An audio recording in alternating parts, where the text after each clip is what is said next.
Lorsqu'on parle, ceux qui font des allusions, qui ont parlé comme ça sans être directement touchés par ces événements, en étant un petit peu loin de ces événements, je leur dis ceci, je leur dis c'est bien qu'il y ait Dieu qui existe. Pour un pasteur, c'est déjà pas mal, mais je sais bien que Dieu existe parce qu'on peut se tourner dans la colère qu'on a.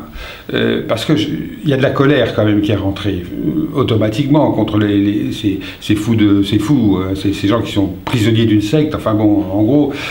Donc il y a de la colère. Il y a de la colère ou du ressentiment, ou alors il y a un pourquoi existentiel très fort, angoissé, qui pèse. Et je dis heureusement que Dieu existe parce qu'on peut se tourner vers lui pour lui demander des comptes, précisément.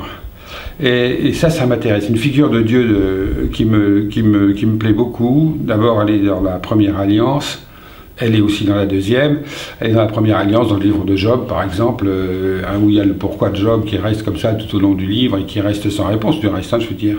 Elle est dans le combat de Jacob avec l'ange, enfin bref, donc il y a Lita Bassé d'ailleurs qui a écrit un livre sur ce sujet, qui est intéressant par les temps qui courent.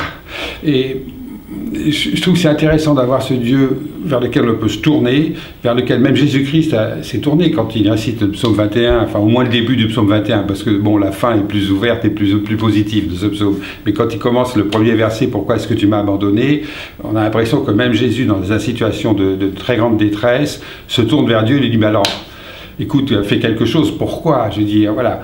Et donc c'est bien de pouvoir invectiver Dieu, même de manière très sévère. Dire, j'ai un compte à régler avec toi, vraiment, qu'est-ce que tu as foutu ce soir-là? Où est-ce que tu étais? Est-ce que tu dormais? Est-ce que tu étais ailleurs? Est-ce que c'est toi qui nous as envoyé un truc pareil?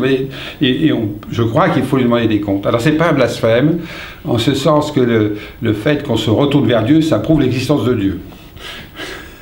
Donc, il est posé en face de nous, et là, on peut cogner. Et je trouve que c'est bien parce qu'il y a une réponse de Dieu. Et la réponse de Dieu, pour moi, pasteur, c'est l'Évangile, précisément. Et le fait de pouvoir tourner sa colère vers Dieu, ça évite de la tourner vers les hommes.